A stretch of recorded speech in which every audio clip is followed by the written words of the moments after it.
आज हम बहुत ही गहन मुद्दे के बारे में बात करने वाले हैं। अमेरिका और रशिया के बीच एक नया विवाद उत्पन्न हो गया है। रशिया ने अमेरिका के बिल्कुल नाक के नीचे ले जाकर पनडुब्बी खड़ी कर दी है, जो कि परमाणु से चलने वाली है और परमाणु बम दागती है। आप इससे अंदाजा लगाइए कि अमेरिका के लिए कितनी सांसें ऊपर नीचे हो जाने जैसा होता है जब रशिया उसके सामने खड़ा होता है। न्यूक्लियर सबमरीन ले जाकर अमेरिका के बिल्कुल सामने ले जाकर रशिया ने ऑलरेडी खड़ी कर दी है। तो बात करते हैं कि आखिर ऐसी स्थिति क्यों बनी। दुनिया भर में अभी क्या रशिया यूक्रेन कम था, क्या फिर गाजा इजराइल से कम था, या चाइना ताइवान की टेंशन कम थी जो पुतिन महाशय अपनी सबमरीन ले जाकर अमेरिका के सामने खड़े कर दिए हैं। रशिया यूक्रेन वॉर की चर्चाएं हो रही है। इसका सीधा सीधा मतलब ये है कि यूक्रेन के लिए जो अमेरिकी प्रेम है वो G7 में उमड़ उमड़ के सामने आया था। तो पुतिन का गुस्सा होना अमेरिका पे लाजमी है। पुतिन इसी को काउंटर करने के लिए अपनी परमाणु पनडुब्बी जिसका नाम कजान है उसे ले जाकर क्यूबा में खड़ा कर दिए है, और साथ में अपना एक और जहाज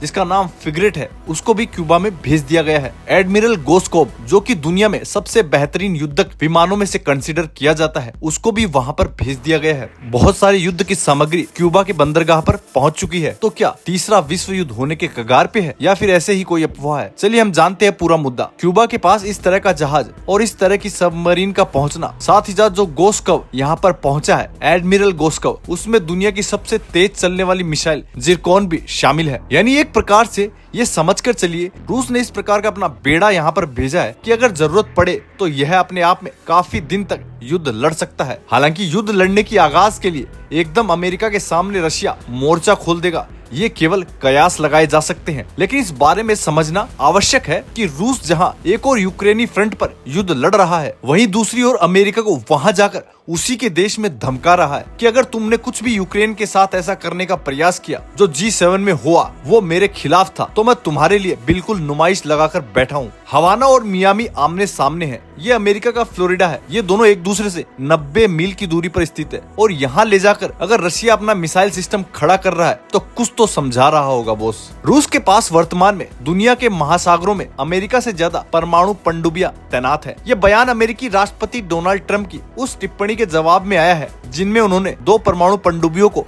उपयुक्त क्षेत्र में भेजने की बात कही थी। ट्रंप का यह बयान पूर्व रूसी राष्ट्रपति दिमित्री मेदवेदेव की हालिया टिप्पणी के बाद सामने आया था। राज्य ड्यूमा की CIS मामलों में यूरेशिया एकीकरण और प्रवासी संबंध के समिति के पहले उपाध्यक्ष विक्टर ने कहा कि ट्रंप ने जिन जहाजों को उपयुक्त क्षेत्र में भेजने का आदेश दिया है वो पहले से ही नियंत्रण में है। मॉस्को को अमेरिकी राष्ट्रपति की बातों पर प्रतिक्रिया देने की कोई भी जरूरत नहीं है। रूसी समाचार एजेंसी ने कहा, दुनिया के महासागरों में हमारी पनडुब्बियां काफी ज्यादा है, सबसे मजबूत और सबसे शक्तिशाली हथियार है। इसलिए ट्रंप की नावें घूम भी रही है तो वो लंबे समय से हमारी निगरानी में है। हमारी ओर से कोई जवाब नहीं हो सकता क्योंकि हम अच्छी तरीके से समझते हैं कि ट्रंप कौन है। बीते कुछ महीनों में स्पष्ट हो गया है कि वो हर 24 घंटे में अपना मन बदलते रहते हैं। वो बोलते कुछ हैं और करते कुछ हैं। रूस के पास लगभग 58 पनडुब्बियां हैं जिनमें बोरिये और यासेन M क्लास शामिल है। बोरिये पनडुब्बियां बुलावा मिसाइलों से लैस है जो 8000 किलोमीटर की रेंज और मल्टीपल वॉरहेड ले जा सकती है। यासेन M पनडुब्बियां जिरकॉन हाइपरसोनिक मिसाइलें और उन्नत सोनार से सुसज्जित है। रूस ने 1990 के दशक के बाद अपने पनडुब्बी बेड़े को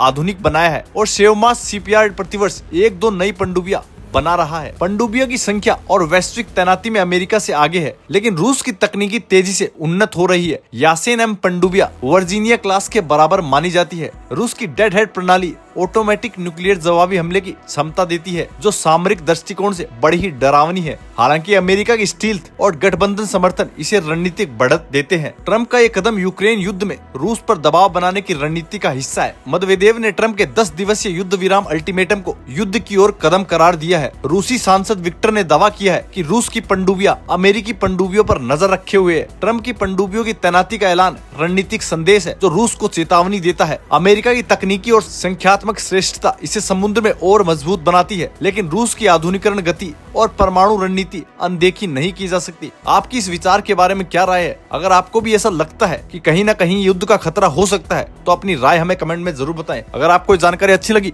तो चैनल को लाइक और सब्सक्राइब जरूर करें।